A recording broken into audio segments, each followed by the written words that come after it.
یعنی مقام داہ میں لے آئے. یہ مسلم شریف جلد نمبر 1 صفحہ نمبر 115. اس کو بھی یاد رکھیے گا. اگلی روایت سنیں. اس کو امام زرقانی شرح المواہب الدنیا جلد نمبر 1 صفحہ نمبر 135، سیرت ابن حشام جلد نمبر 1 صفحہ نمبر 260.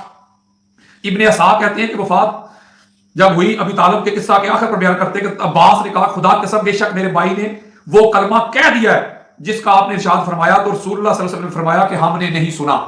حضرت عباس بن عبد المطلب کہتے ہیں کہ جب حضرت ابو طالب علیہ السلام کے وصال کا وقت آیا تو انہوں نے کلمہ پڑھ دیا اور میں نے ان کے ہونٹ ہل رہے تھے، میں نے کان قریب کیا تو وہ کلمہ پڑھ رہے تھے. میں نے آقا علیہ السلام کو کہا یا رسول اللہ انہوں نے کلمہ پڑھ لیا جو آپ کہہ رہے تھے. تو آقا علیہ السلام نے فرمایا کہ میں نے نہیں سنا. اسی طرح مسلم شریف کی جلد نمبر 1 صفحہ نمبر 114 میں ہے وہ حدیث جو ہے جو ایک کافر آیا تھا تو اس نے کہا تھا میرا باپ کہاں ہے؟ تو میرے آقا نے فرمایا ان ابی و ابوک فی النار، ان ابی و اباک فی النار، بے شک میرا باپ اور تیرا جہنم میں ہے. تو کہتے ہیں میرے باپ سے مراد آقا علیہ السلام نے حضرت ابو طالب کی بات کی تھی. یہ بھی یاد رکھیں.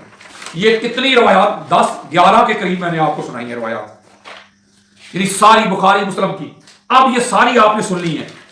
اب میں ذرا آپ سے بات کرنا چاہتا ہوں. وہ کیا کہ کہیں تو یہ الفاظ ہے کہ حضرت ابو طالب علیہ السلام رسول اللہ کی موجودگی میں ابو جہل بھی ادھر موجود ہے. آقا علیہ السلام نے دعوت دی کلمہ پڑھنے کی. ابو جہل نے کہا کہ تم اپنے باپ دادا کے دین کو چھوڑ رہے ہو، عبد المطلب کے دین کو چھوڑ رہے ہو. تو سرکار ابو طالب علیہ السلام کہتے ہیں نہیں میں عبد المطلب کے دین پر ہی فوت ہو رہا ہوں. ٹھیک ہو گیا. دوسری روایت میں حضرت علی علیہ السلام آ کہہ رہے ہیں آقا آپ کا بوڑھا گمراہ چچا فوت ہو گیا. حضرت علی علیہ السلام آ کے کہہ رہے ہیں کہ آپ کا بوڑھا گمراہ چچا فوت ہو گیا. یعنی جو پہلی روایت ہے اس میں یہ ہے کہ آخری وقت ہے، آقا علیہ السلام فرما رہے چچا جان کلمہ پڑھ لیں، میرے کان میں ہی پڑھ لیں. ابو جہل بھی ادھر موجود ہے اور بھی کفار سردار موجود ہیں. ادھر حضرت عباس بھی موجود ہے. آقا علیہ السلام دعوت دے رہے ہیں کلمہ پڑھنے کی اور ابو جہل کہہ رہا ہے کہ تو اپنے باپ دادا کے دین کو چھوڑے گا. تو ابو طالب علیہ السلام کہہ رہے ہیں نہیں میں عبد المطلب کے دین پہ مروں گا.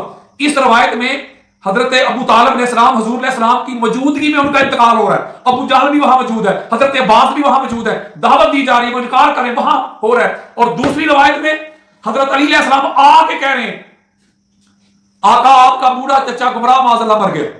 پتا چلا یہ روایات کا تو تال میل ہی نہیں مل رہا، ان کا تو کوئی جوڑ ہی نہیں بن رہا. ایک جگہ پہ راوی کہہ رہے کہ آقا علیہ السلام اس وقت وہاں موجود تھے جب حضرت ابو طالب کا وصال ہو رہا تھا. آخری وقت آپ نے کہا کلمہ پڑھ لیں، جو بخاری کا رولا ڈالتے ہیں. کہا میرے کان میں کلمہ پڑھ لیں. ابو جہل نے ٹوکا تو انہوں نے انکار کر دیا، کہا میں عبد المطلب کے دین پہ مر رہا ہوں. دوسری روایت میں حضرت علی علیہ السلام خود چل کے آ رہے ہیں حضور علیہ السلام کی بارگاہ میں اور آ کے فرما رہے ہیں آقا آپ کا چچا مر گیا. حضور کہہ رہے جاؤ جا کے غسل دو، ان کی تدفین کرو، ان کو جا کے دفن کر دو. دوسری روایت یعنی کہ یہ جو روایات ہیں ان کا آپس میں تضاد ہی تضاد ہے. اور ایک روایت میں عباس کہہ رہے ہیں کہ آقا جو آپ نے کلمہ کہا وہ انہوں نے پڑھ لیا، حضور فرما رہے ہیں میں نے نہیں سنا.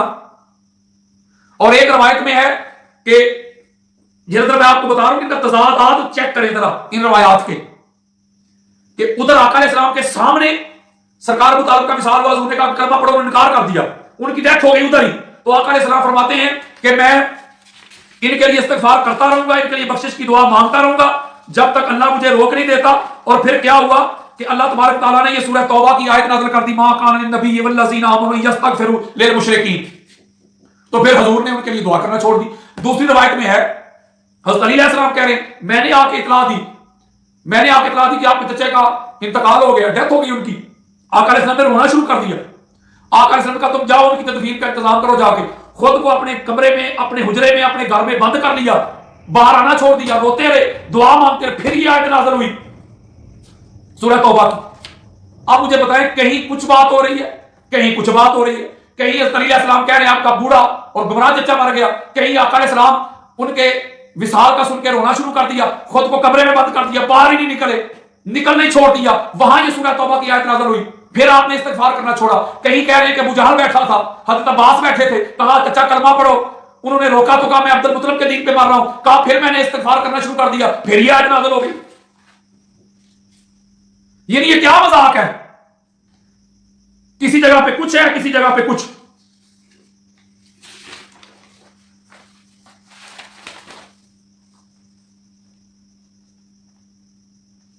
حضرت علی علیہ السلام دے رہے اور ایک کہتے ہیں کہ ابو طالب کے مزار پہ گئے آقا علیہ السلام اور مولا علی علیہ السلام، سرکار ابو طالب کے مزار پہ قبر پہ گئے، وہاں جا کے دعا کی تو پھر اللہ نے یہ سورہ توبہ کی آیت نازل کر دی کہ آپ مشرکین کے لیے دعا نہیں مانگ سکتے استغفار کی.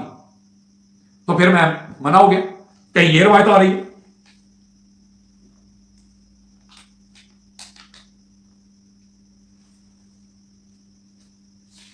جب یہ ان میں تضاد آ گیا اور بار بار کہہ رہے ہیں کہ وہ جو اپنا آیا مبارکہ یہ نازل ہوئی تو میں نے اپنے چچا کے لیے دعا کرنا چھوڑ دیا، استغفار کرنا چھوڑ دیا. تو میں یہاں آپ کو ایک بات بتانا چاہتا ہوں، ذرا توجہ کے ساتھ سمجھیں. یہ جو آیا مبارکہ ہے نا، یہ میرے سامنے سورہ توبہ کی، ما کان للنبی والذین آمنوا ان یستغفروا للمشرکین، نبی کے شان کے لائق نہیں اور ایمان والوں کے کہ وہ جو مشرکین رشتہ دار ہیں ان کے لیے دعا کریں.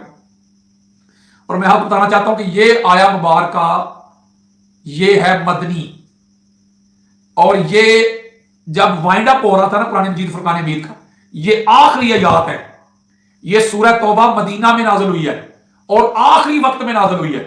یہ آخری آیات ہیں اور سرکار ابو طالب علیہ السلام کا وصال ہو گیا مکہ میں. یعنی اس آیت کے نازل ہونے سے 10 سال راؤنڈ اباؤٹ پہلے سرکار ابو طالب کا وصال ہو گیا. یہ ذرا توجہ کے ساتھ نقطہ سمجھے. میں ذرا اس کے متن کی بات کر رہا ہوں، ذرا یہ جرح و تعدیل کر رہا ہوں متن پہ. آقا علیہ الصلوۃ والسلام کی حدیث جو بخاری لے کے آئے ہیں وہ کہتے ہیں کہ آقا علیہ الصلوۃ والسلام جب ابو طالب کا آخری وقت آیا، ابو جہل بھی ادھر ہے، دیگر سردار بھی ہیں، حضرت عباس بھی ہیں. آقا علیہ السلام فرماتے ہیں کہ چچا کلمہ پڑھ لو، میرے کان میں ہی پڑھ لو تاکہ قیامت کے دن میں آپ کی شفاعت کروں، میرا سینہ ٹھنڈا ہو جائے. تو ابو جہل نے کہا کہ آپ اپنے باپ دادا کا دین چھوڑنا چاہتے ہیں؟ تو سرکار ابو طالب نے کہا میں عبد المطلب کے دین پہ ہوں. تو وہیں آپ کا وصال ہو گیا. آقا علیہ السلام نے فرمایا میں ان کے بخشش کے لیے استغفار کرتا رہوں گا. آپ استغفار کرتے رہے تو یہ آیت نازل ہوگی. اور حضرت علی علیہ السلام کہہ رہے ہیں کہ آقا علیہ السلام اپنے گھر میں تشریف فرما تھے. جب میرے والد کا انتقال ہوا میں گیا، میں نے جا کے کہا آقا آپ کے چچا کا انتقال ہو چکا ہے، ان کا وصال ہو چکا ہے. آقا علیہ السلام نے رونا شروع کر دیا، دروازہ بند کر دیا، خود کو کمرے میں بند کر لیا، حجرے میں بند کر لیا، کئی دن باہر نہ نکلے، روتے رہے، استغفار کرتے رہے. اللہ نے یہ آیت اتار دی. کہیں حضرت علی علیہ السلام کہہ رہے ہیں میں اور آقا علیہ السلام میرے والد کی قبر پہ چلے گئے، وہاں جا کے دعا کی تو اللہ نے یہ آیت اتار دی. اب یہ آیت اتری ہے میرے دوستوں، بزرگوں، میری بہنوں، بیٹیوں، باجیوں. یہ آیت مبارکہ نازل ہو رہی ہے مدینہ میں 10 سال بعد، سرکار ابو طالب علیہ السلام کے وصال کے 10 سال بعد نازل ہو رہی ہے. تو یہ روایات کہہ رہی ہیں، کوئی کہہ رہا ہے کہ گھر کے اندر آقا علیہ السلام روتے رہے تو نازل ہو گئی. کوئی روایت کہہ رہی ہے کہ وہیں جہاں ان کا وصال ہوا تو انہوں نے استغفار کرنا شروع کر دیا تو آیت اتر گئی. کوئی روایت کہہ رہی ہے کہ قبر پہ گئے ہیں، وہاں جا کے استغفار کیا تو پھر آیت نازل ہو گئی. کوئی روایت کہہ رہی ہے کہ حضرت آمنہ کی قبر پاک پہ گئے حضور، وہاں جا کے استغفار کیا، حضرت آمنہ وہاں جا کے استغفار کیا ہے تو وہاں جا کے یہ آیت نازل ہوئی. اللہ نے آقا علیہ السلام کو ان کی امی کے لیے استغفار کرنے سے روک دیا. نقل کفر کفر نہ باشد، یہ جلال الدین سیوطی کی خصائص الکبریٰ میرے سامنے ہے. شرم نہیں آتی، حیا نہیں آتی سرکار ابو طالب اور حضرت آمنہ کے بارے میں یہ جملے کہتے ہوئے. یہ امام جلال الدین سیوطی کی خصائص الکبریٰ ہے. حضرت آمنہ سلام اللہ علیہا کے جو آخری الفاظ ہیں، یہ سمجھنے جو وصیت ہے آقا علیہ السلام کو، وہ کیا ہے؟ آپ فرماتی ہے کہ بارک اللہ فیک من غلام، اے میرے بچے، اے میرے بیٹے، اللہ تیری عمر میں برکت دے. لو دسو،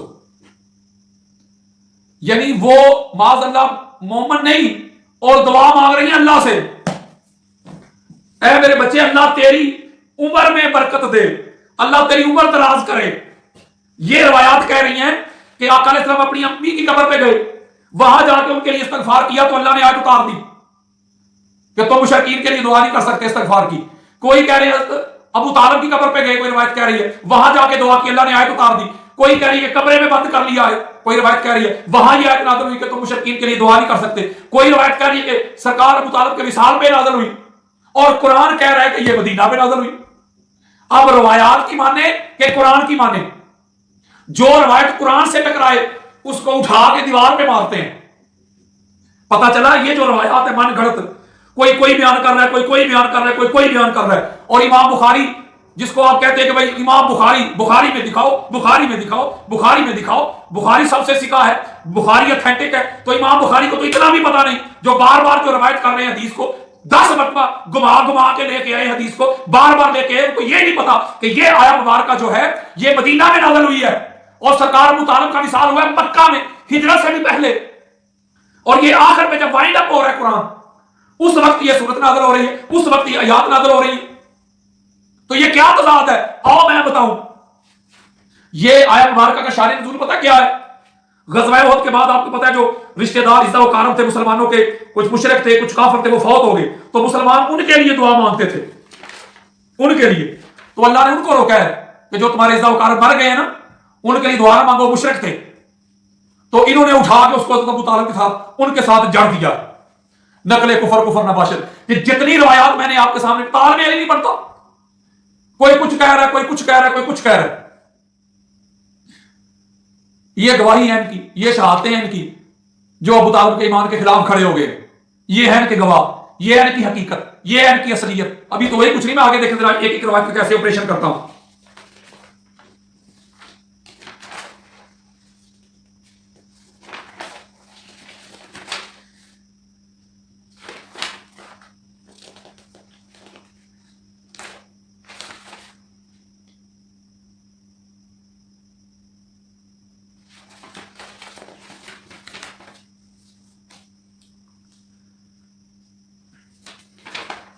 یہ جتنی بھی میں نے آپ کے سامنے روایات پڑھی ہیں، اگر فرض کریں ان کو مان لیا جائے درست، کوئی بندہ کہے بھائی نہیں علامہ صاحب یہ ساری روایات ٹھیک ہیں، تو روایات آپ کو پتہ ہے نا، آپ نے دیکھ لی ہے نا کیا ہے. روایت یہ ہے، میں آپ کو اس کو تھوڑا سا خلاصہ بیان کر دوں. روایت یہ ہے کہ ایک روایت سے ثابت ہو رہا ہے کہ سرکار ابو طالب جو تھے وہ کافر مرے، ایک روایت ثابت ہو رہا ہے کہ وہ مشرک مرے، ایک روایت سے ثابت ہو رہا ہے کہ وہ گمراہ مرے. اور ہر روایت میں یہ ثابت ہو رہا ہے کہیں آقا علیہ السلام ان کی سفارش کر رہے ہیں کہ جہنم کے نچلے گڑھے سے میں اوپر کے لے آیا ہوں، کہیں کہہ رہے ہیں کہ میرے چچا کو میری وجہ سے صرف جہنم میں تو وہ جلیں گے لیکن ان کو آگ کے جوتے پہنائے جائیں گے جن سے ان کا دماغ کھولے گا. کہیں فرما رہے ہیں کہ میں ان کے استغفار کرتا رہا ہوں اور میں کرتا رہوں گا جب تک اللہ روک نہ دے، یعنی ان کے استغفار بھی کرتے رہے، ان کی دعائیں بھی مانگتے رہے، ان کی سفارش بھی کرتے رہے. یہی ہے نا روایات ساری، ٹھیک ہے. اور وہ کافر مرے، وہ مشرک مرے. آؤ ذرا قرآن کی طرف چلتے ہیں، ذرا پتہ کریے. یہ سورہ آل عمران اس کی آیت نمبر 56 ہے میرے سامنے، 56. اللہ رب العزت نے فرمایا فَأَمَّا الَّذِينَ كَفَرُوا فَأُعَذِّبُهُمْ عَذَابًا شَدِيدًا فِي الدُّنْيَا وَالْآخِرَةِ وَمَا لَهُم مِّن نَاصِرِينَ. اللہ کہتا ہے وہ جو کافر ہے نا، وہ جو کافر رہے، کافر مرے، دنیا اور آخرت میں ان کو سخت عذاب ہوگا اور کوئی ان کا مددگار نہیں ہوگا. لو جی، قرآن کہہ رہا ہے جو کافر مرے ان کو دنیا میں بھی عذاب، آخرت میں بھی عذاب، اور دنیا اور آخرت میں کوئی ان کا مددگار نہیں ہوگا. آقا علیہ السلام فرما رہے ہیں کہ میں اپنا اختیار استعمال کرتے ہوئے ان کے لیے دعائیں بھی کرتا رہا اور ان کو میں نے جہنم کے نچلے درجے سے نکال کے اوپر کر لیا اور صرف ان کو آگ کے جوتے پہنائے جائیں گے. ان کے عذاب میں کمی ہوگی، تخفیف ہوگی، میں ان کی مدد کروں گا. جبکہ قرآن کہتا ہے کہ جو کافر مر جائے وہ جہنم میں جلیں گے اور ان کا کوئی مددگار نہیں ہوگا. اور یہ آیت میں آپ کو جو مزے کی بات ہے، یہ جتنی آیات میں آپ کو دوں گا یہ ساری آیات اس آیت سے پہلے نازل ہوئی ہیں. یہ ذرا بڑی خاص بات ہے، آپ توجہ کے ساتھ یہ نقطہ سمجھیں. یہ وہ سورہ توبہ کی جو آیت ہے نا کہ نبی کے شان کے لائق نہیں کہ وہ مشرکین کے لیے دعا کریں اور اہل ایمان کے لائق نہیں ہے، یہ آیت نازل ہوئی ہے سورہ توبہ کی، مدنی ہے یہ. اور آخر پہ اینڈ پہ جب قرآن وائنڈ اپ ہو رہا تھا، یہ جو ساری آیات میں اب آپ کو دوں گا یہ اس آیت سے پہلے کی ہیں. حضور فرما رہے میں استغفار کرتا رہا، ان کے لیے دعائیں مانگتا رہا، بخشش کی دعائیں مانگتا رہا، اللہ نے روک دیا. یہ سورہ توبہ کی آیت اتار دی. میں آپ کو بتا رہا ہوں کہ اس سے پہلے جو آیت اتری ہیں، جو آیات اتری ہیں وہ سنیں. اللہ کہتا ہے جو کافر ہیں ان کا کوئی مددگار ہی نہیں. آگے چلیں سورہ المائدہ آیت نمبر 72.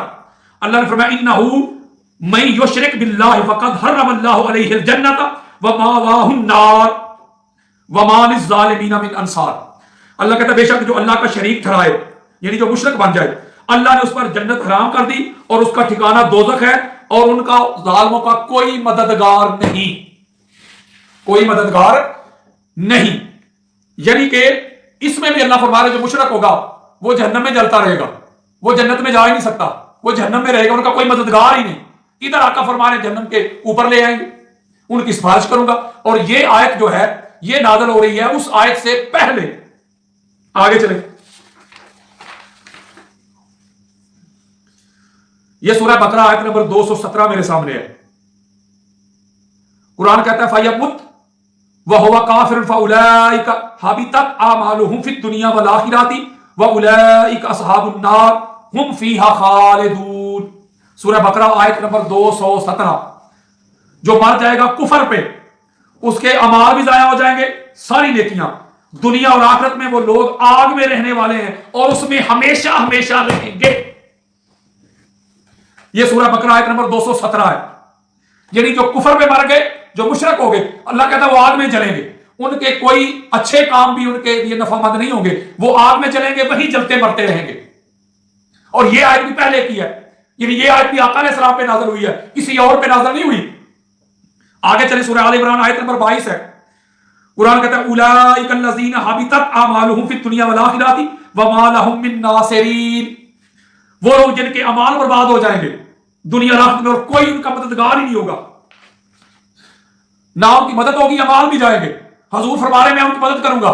یہ آیت بھی پہلے کی ہے. پھر سورہ احزاب آیت نمبر 18 ہے اولئک لہم یؤمنون فاحبط اللہ اعمالهم. یعنی یہ لوگ ایمان لائے نہیں تو اللہ نے ان کے اعمال اکارت کر دیے. جو ایمان ان کے اعمال ہی گئے، کچھ نہیں کام آئیں گے. یعنی کتنی آیات ہیں، یہ میں وقت بتانا چاہتا ہوں. سورہ بقرہ کی آیت نمبر 161 ہے، 162 ہے. اسی طرح میں نے بڑی محنت کی ہے. سورہ احزاب آیت نمبر 18 ہے، سورہ مائدہ آیت نمبر 5 ہے، سورہ محمد آیت نمبر 32 ہے، سورۃ الکہف آیت نمبر 106 ہے، سورہ فاطر آیت نمبر 36 ہے، سورہ بقرہ آیت نمبر 86 ہے، سورہ نحل آیت نمبر 85 ہے، 84 ہے، سورہ مومن آیت نمبر 50 49، سورہ توبہ آیت نمبر 68 ہے. وَالْكُفَّارَ نَارَ جَهَنَّمَ خَالِدِينَ فِيهَا هِيَ حَسْبُهُمْ وَلَعَنَهُمُ اللَّهُ وَلَهُمْ عَذَابٌ مُقِيمٌ. وہ جو کافر ہے نا، جہنم کی آگ کا ان سے وعدہ کر دیا گیا ہے جس میں وہ ہمیشہ ہمیشہ رہیں گے. انہیں کافی ہے، اللہ کی ان پر لعنت ہے، ان کے لیے قائم رہنے والا عذاب ہے جو کبھی کم نہیں ہوگا، کافر کے لیے اور مشرک کے لیے. سورہ رعد آیت نمبر 5 ہے وَأُولَٰئِكَ أَصْحَابُ النَّارِ هُمْ فِيهَا خَالِدُونَ. جو اصحاب النار ہے اس میں ہمیشہ ہمیشہ رہیں گے. آل عمران آیت نمبر 116، سورہ رعد آیت نمبر 5، سورہ کہف آیت نمبر 29. اب اتنی آیات میں نے آپ کے سامنے بیان کی ہیں جن میں جو مشرک ہے، جن میں کافر، اللہ کہہ رہے ہیں وہ آگ سے نکلے گا ہی نہیں، وہ جہنم سے نکلے گا ہی نہیں، کوئی ان کے لیے مددگار نہیں ہوگا، کوئی ان کی سفارش نہیں کر سکے گا.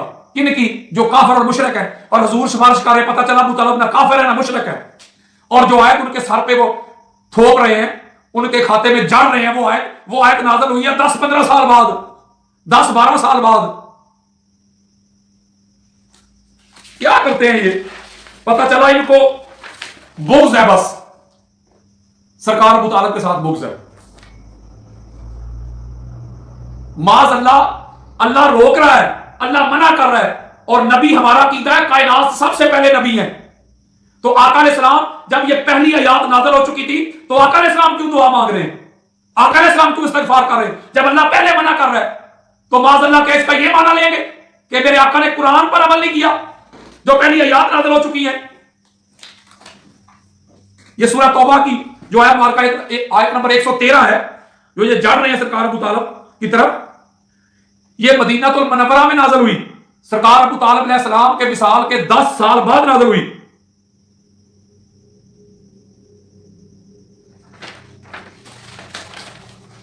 یہ کتنی روایات میں نے آپ کے سامنے بیان کی، کسی میں کچھ، کسی میں کچھ، کسی میں کچھ، کسی میں کچھ. اب ذرا میں آپ کو تھوڑے سے دلائل دے دوں اس آیت کے بارے میں بھی کہ یہ آیت کب نازل ہوئی. یہ جو ما کان للنبی والذین آمنوا یستغفروا للمشرکین، ذرا اس پر دلائل دوں میں آپ کو. یہ تفسیر قرطبی ہے میرے ہاتھ میں، جلد نمبر 8 صفحہ نمبر 273، جو سرکار ابو طالب کے ساتھ یہ ان کے نام کے ساتھ جو جڑ رہے ہیں. وہ کہتے ہیں کہ یہ آیت مبارکہ مدینہ المنورہ میں نازل ہوئی اور حضرت ابو طالب علیہ السلام کے حق میں ہرگز نازل نہیں ہوئی، جبکہ یہ سورہ توبہ جس میں یہ آیت مبارکہ ہے قرآن مجید کے نزول کے مطابق قرآن کی آخری سورہ ہے، یعنی یہ لاسٹ آخری سورت ہے قرآن کی نزول کے حساب سے، اس کی آیت مبارکہ. اور حضرت ابو طالب علیہ السلام کا انتقال اس آیت کے نزول سے 10-12 سال پہلے ہو گیا تھا۔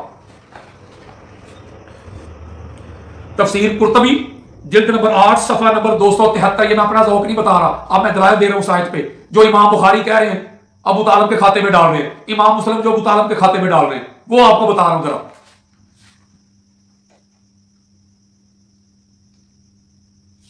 اور جو لوگ کہتے ہیں کہ جب آقا علیہ السلام نے سرکار ابو طالب کے استغفار کے لیے دعائیں مانگنا شروع کر دی تو اللہ نے یہ آیت نازل کر کے روک دیا، یہ غلط ہے، نادرست ہے، غیر صحیح ہے، کیونکہ یہ سورہ مبارکہ مدینہ میں نازل ہوئی اور سرکار ابو طالب کا انتقال مکہ میں ہوا۔ تفسیر کشاف صفحہ نمبر 15 2۔ روح المعانی علامہ آلوسی کی، سنیں اس آیت کے بارے میں بتا رہا ہوں، علامہ آلوسی کی روح المعانی جلد نمبر 10 صفحہ نمبر 92 کہتے ہیں یہ آیت مبارکہ مدینہ میں نازل ہوئی اور سرکار ابو طالب کا وصال مکہ میں ہوا اور یہ آیت 10 سال بعد نازل ہوئی۔ روح البیان شیخ اسماعیل حقی جلد نمبر 2 صفحہ نمبر 552 فرماتے ہیں کہ یہ آیت مبارکہ مدینہ میں نازل ہوئی اور سرکار ابو طالب علیہ السلام کا وصال مکہ میں ہوا، اس کا شان نزول ابو طالب نہیں ہے۔ امام فخر الدین رازی تفسیر الکبیر جلد نمبر 16 صفحہ نمبر 208 آپ دیکھتے ہیں یہ آیت مبارکہ مدینہ میں نازل ہوئی، ابو طالب کا وصال مکہ میں ہوا، یہ اس کا شان نزول ابو طالب نہیں ہے۔ جلالین جلد نمبر 1 صفحہ نمبر 310 لکھتے ہیں کہ یہ آیت مبارکہ مدینہ میں نازل ہوئی اور ابو طالب کا وصال مکہ میں ہوا۔ امام سہیلی کہتے ہیں کہ یہ احد کے مسلمانوں کے جو اصلاح و کارکن کے لیے وہ دعائیں مانگتے تھے تب یہ آیت مبارکہ نازل ہوئی مدینہ میں۔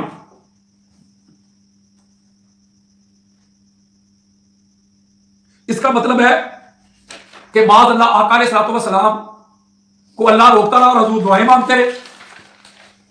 سورہ المائدہ نمبر 72 انہ من یشرک باللہ فقد حرم اللہ علیہ الجنہ، یہ پہلے کی آیات ہے، میں بار بار بتا رہا ہوں۔ سورہ نساء نمبر 48 ان اللہ لا یغفر ان یشرک بہ ویغفر ما دون ذلک لمن یشاء، بے شک اللہ تعالیٰ اس کو نہیں بخشے گا جو اللہ کے ساتھ شریک ٹھہراتا ہے اور شرک کے سوا جتنے گناہ ہوں گے وہ معاف ہوں گے۔ یعنی کہ حضور فرما رہے مشرک کو نہیں اللہ فرما رہے مشرک کو نہیں بخشوں گا، حضور پھر بھی دعائیں مانگ رہے۔ اللہ فرما رہے سورہ الانعام آیت نمبر 106 وَأَعْرِضْ عَنِ الْمُشْرِكِينَ، مشرکین سے منہ موڑ لیں، حضور پھر بھی دعائیں مانگتے رہے۔ اللہ فرمایا سورہ نساء آیت نمبر 168 ان الذین کفروا وظلموا لم یکن اللہ لیغفر لهم، جنہوں نے کفر کیا حد سے بڑے اللہ تعالیٰ انہیں ہرگز نہیں بخشے گا۔ جو کافر ہو گئے جو مشرک ہو گئے اللہ کہہ رہا نہیں بخشے گا، حضور کہتے میں پھر بھی دعائیں مانگتا رہا، میں پھر بھی بخشوانے کی دعائیں مانگتا رہا۔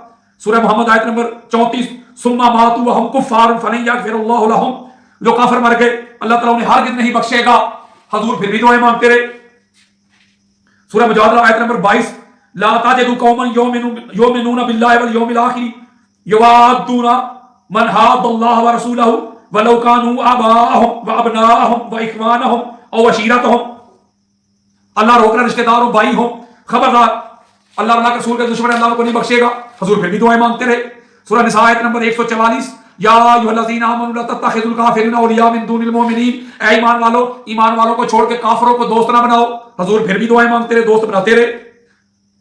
اتنے میں آپ کو یاد بتاؤں سورہ صف آیت نمبر 13، یعنی یہ ساری آیات ہیں یہ ما کان للنبی والذین آمنوا یستغفروا للمشرکین سے پہلے کی ہے۔ اللہ روکتا رہا، اب تو یہی بات ہو گئی نا پھر کہ آقا علیہ السلام پر آیات پہلے نازل ہوتی نہیں، حضور نے اللہ کی بھی نہیں مانی معاذ اللہ، حضور نے قرآن کو نہیں مانا پھر بھی دعائیں مانگتے رہے۔ اللہ کہتا ہے مشرکین کو نہیں بخشوں گا، حضور دعائیں مانگتے رہے۔ اللہ کہتا ہے مشرک سے منہ موڑ لو، حضور نے رشتہ مضبوط کر لیا۔ اللہ کہتا ہے ان سے تعلقات ختم کر لو، حضور نے مضبوط کر لیا۔ اللہ نے کہا مشرکین کے گھروں میں نہ رہو، حضور نے رہنا شروع کر دیا۔ اللہ نے کہا رشتہ داری ختم کر دو، حضور نے رشتہ داریاں مضبوط کر لی۔ اللہ نے کہا ان سے واسطہ نہ رکھو، حضور ان کے وصال پہ روتے رہے، آنسو بہاتے رہے، عام الحزن غم کا سال کہتے رہے۔ یہ کیا کر رہے ہیں آپ؟ کدھر دین کو لے کے جا رہے ہیں آپ؟ اللہ کے بندو، یہ آیات قرآن کیا کہہ رہا ہے؟ آخر پہ جو نازل ہونے والی ہے اس کو پکڑ کے سرکار ابو طالب علیہ السلام کے ساتھ اس کو نتھی کر رہے ہو، جوڑ رہے ہو، ان کے ساتھ جڑ رہے ہو، تو جبکہ ساری آیات کیا کہہ رہی ہے معاذ اللہ؟ جو صاحب قرآن ہے وہی قرآن کو نہیں مانتا۔ اگر اس آیت کی مان لے تو پھر ساری قرآن کی آیات کا انکار کرنا پڑے گا معاذ اللہ، کہ حضور انکار کرتے رہے، اللہ روکتا رہا، حضور رکے ہی نہیں معاذ اللہ۔ وہ ابو لہب کی وہ جس انگلی سے سلیبہ کو آزاد کیا تھا اس سے تو ٹھنڈا پانی نکلتا ہے، عذاب میں کمی آ جاتی، تو جس سرکار ابو طالب ساری زندگی حضور علیہ السلام کا خیال رکھتے رہے، حضور کے گارڈ بنے رہے، حضور کی ڈھال بنے رہے، اپنے سینے پہ سلاتے رہے، کھانا کھلاتے رہے، گھر میں رکھا، شام ابی طالب میں سیکورٹی کے فرائض انجام دیے، تلوار لے کے گھومتے رہے، دشمنوں سے بچاتے رہے، اذیتوں سے بچاتے رہے، موسم کی شدت سے بچاتے رہے، لباس پہناتے رہے، کھانا کھلاتے رہے، سینے پہ سلاتے رہے، اپنی اولاد کو ہٹا کے پیچھے کر کے مصطفیٰ کو سلاتے رہے. ان کو کوئی حشر کے روز کوئی ان کو صلہ نہیں ملے گا.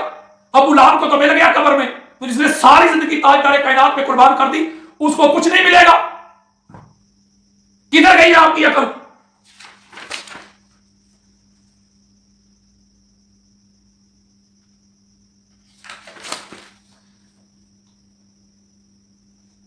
اس کو امام ابن جریر نے صفحہ 43 جلد نمبر 11 میں لیا ہے. درر منصور صفحہ نمبر 282 جلد نمبر 3، امام الدین ابن کثیر صفحہ نمبر 293 جلد نمبر 3. وہ کہتے ہیں یہ بالکل غلط ہے. یہ آیت مبارکہ سرکار ابو طالب کے لیے نازل ہی نہیں ہوئی. وہ کہتے ہیں یہ مسلمانوں کے لیے نازل ہوئی ہے. یہ سارے حوالے دے رہا ہوں میں آپ کو.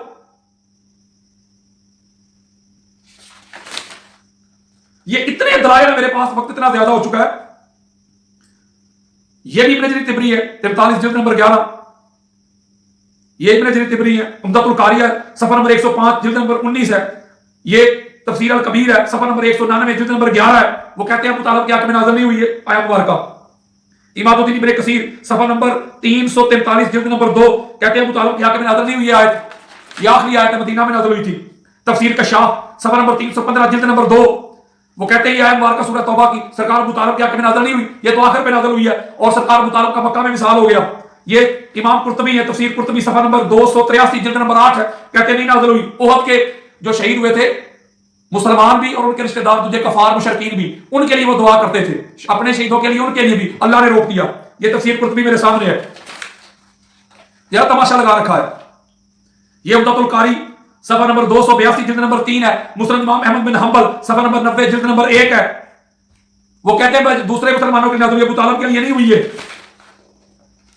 یہ ترمذی شریف ہے جلد نمبر 2 صفحہ نمبر 494، جامع ترمذی دے رہا ہوں. ابن جریر جلد 11 صفحہ نمبر 43، عمدۃ القاری جلد 19 صفحہ نمبر 105، درر منصور جلد نمبر 3 صفحہ نمبر 282، مسند امام احمد بن حنبل جلد نمبر 1 صفحہ نمبر 90، امام قرطبی جلد نمبر 8 صفحہ نمبر 274، تفسیر ابن کبیر جلد نمبر 11 صفحہ نمبر 199، طبقات ابن سعد جلد نمبر 1 صفحہ نمبر 124.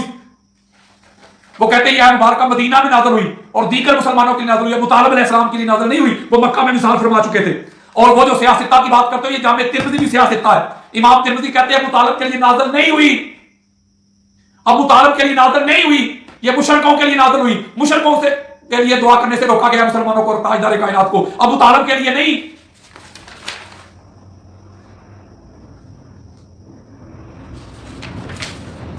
کتنے میں آپ کو حوالے اور ریفرنس دوں؟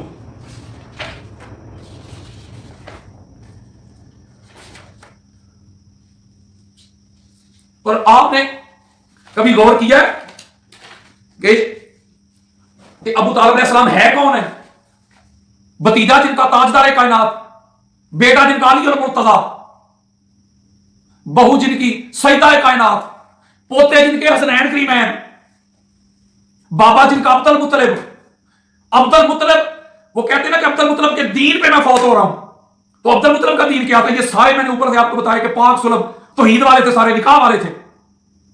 اور سرکار عبد المطلب کے پاس بھی لوگ آتے تھے جب بارش نہیں برستی تھی، وہ بھی روایات موجود ہے.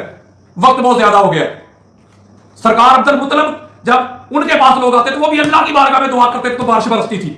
اگر سرکار ابو طالب عبد المطلب کے دین پہ فوت ہوئے ہیں تو وہ بھی مومن ہی فوت ہوئے ہیں. عبد المطلب کا دین بھی یہی تھا.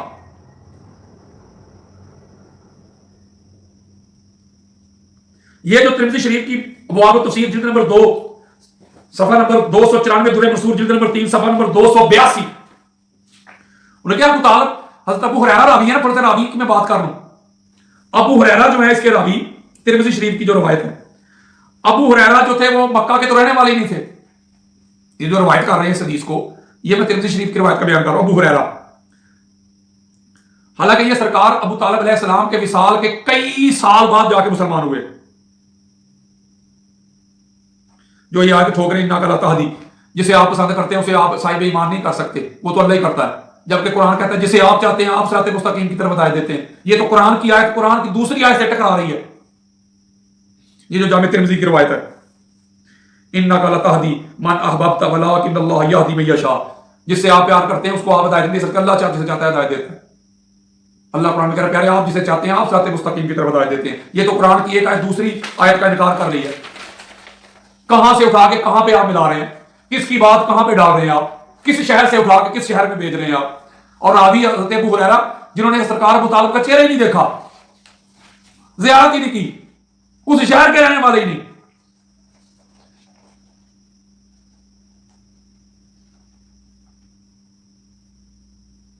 حضرت ابو ہریرہ فرماتے ہیں کہ رسول اللہ صلی اللہ علیہ وسلم نے اپنے چچا کو کلمہ پڑھ لینے کا کہا.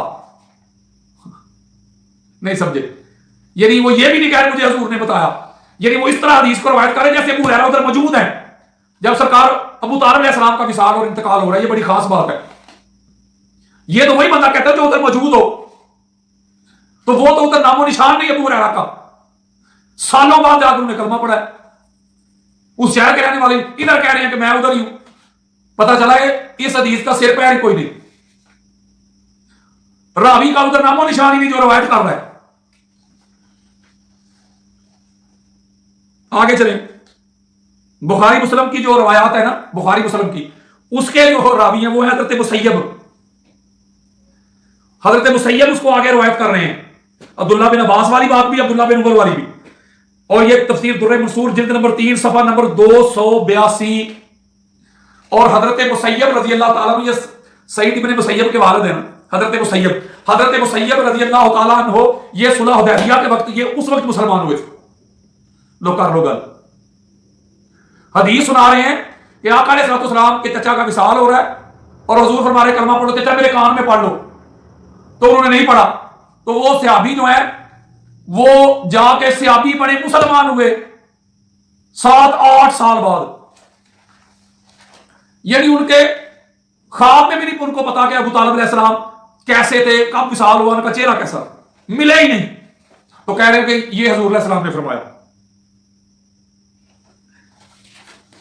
یہ 3 راوی. اور آگے جو بات آ رہی ہے وہ بڑی لطف کی بات ہے. آپ کو پتا چل جائے گا کہ روایات کا کیا ہے، سارا یہ مذاق کیا ہے. تو سرکار ابو طالب علیہ السلام پر جڑ کر ان کو مشرک کافر کا روڑا ڈالتے ہیں. عبداللہ ابن عباس رضی اللہ تعالیٰ عنہ راوی، ٹھیک ہے. اور عبداللہ ابن عباس شیب ابی طالب میں پیدا ہوئے ہیں. یعنی عبداللہ ابن عباس پیدا ہوئے شیب ابی طالب میں، 3 سال جو محصور رہے ہیں خاندان بنو ہاشم، وہاں اس کے اندر پیدا ہوئے. اور سرکار ابو طالب علیہ السلام جب وہ محاصرہ یا وہ جو قید ختم ہوئی ہے تو اس کے بعد آپ کا وصال ہو گیا. تو یعنی اس وقت یہ 3 سال بنتے ہیں عبداللہ ابن عباس. تو یہ 3 سال کا کون سا راوی ہے بھائی؟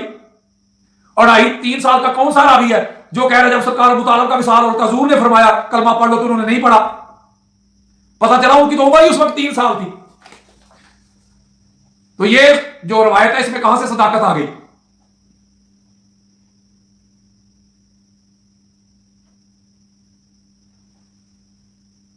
حضرت ابو ہریرہ مکہ میں رہنے والے نہیں تھے، عبداللہ بن عباس چھوٹے بچے تھے، اور حضرت مسیب جو تھے وہ صلح حدیبیہ کے وقت انہوں نے کلمہ پڑھا. تب تک سرکار ابو طالب علیہ السلام کا وصال ہو چکا تھا.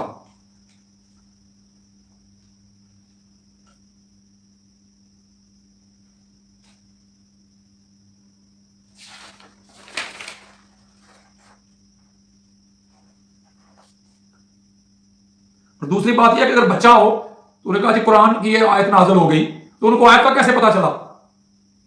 اور جو دیگر روایت کرے اس وقت مسلمان بھی نہیں تھے، ان کو کیسے پتا چلا؟ وہ تو قرآن جب پڑھا جاتا تھا تو شور مچایا کرتے تھے، ان کو کیسے پتا کون سی آیت نازل ہوئی ہے؟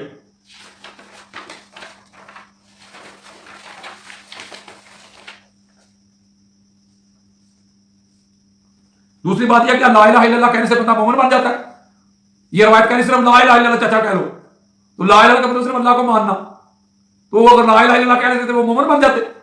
جب تک رسالت کو نہیں مانیں گے، ایمان کی جو صفات ہیں ان کو نہیں مانیں گے، تو مومن کیسے بنیں گے؟ اور دوسری بات اگر آخری وقت میں وہ کہتے ہیں کہ کلمہ پڑھ لیں، تو آخری وقت میں کلمہ پڑھنے سے وہ کیسے مسلمان ہو جاتے؟ جبکہ سورہ یونس آیت نمبر 90 میں ہے کہ جو فرعون جب غرق ہو رہا تو آخر پہ فرعون نے غرق ہوتے ہوتے ڈوبتے ڈوبتے کہا ہے کہ موسیٰ علیہ السلام کی ماں پر بلکہ پوری رضا کے ساتھ میں اس کے رب پہ ایمان لاتا ہوں. تو فرعون کو کیوں گالیاں نکالتے ہو پھر؟